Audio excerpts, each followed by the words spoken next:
PSA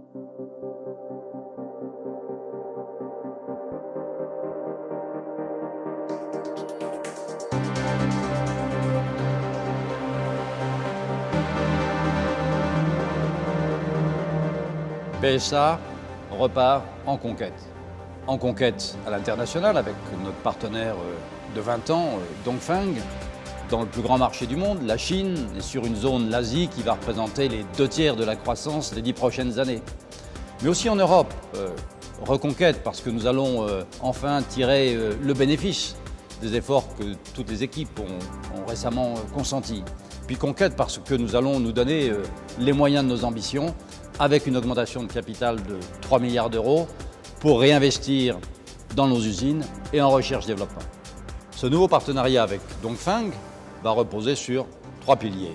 Le premier, un triplement de notre production et de nos ventes à partir de notre co-entreprise en Chine. Le second, la création d'un centre de recherche et de développement qui va être focalisé sur les technologies pour les pays émergents, les pays en croissance. Et puis, troisième pilier, la création d'une co-entreprise pour exporter et vendre nos voitures, nos marques en Asie du Sud-Est. En Europe, nos marques sont repositionnées, renforcées. Regardez la Peugeot 308, regardez la DS, regardez la nouvelle Citroën C4 Cactus.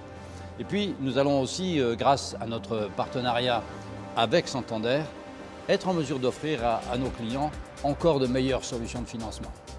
Après cette augmentation de capital, nous allons avoir 3 actionnaires qui auront un poids équivalent. Donc, en termes de représentation au conseil de surveillance, une représentation équilibrée, donc une gouvernance renforcée.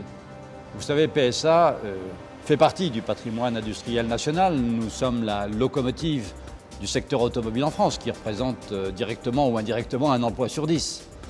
Et nous avons pris des engagements d'investir 1,5 milliard d'euros sur les 3 prochaines années dans nos usines, de produire au moins 1 million de voitures, de faire des 3/4 de notre recherche-développement en France. Donc cet accord, c'est un moyen de valoriser également les compétences de nos ingénieurs, les compétences de nos stylistes, de valoriser nos marques françaises.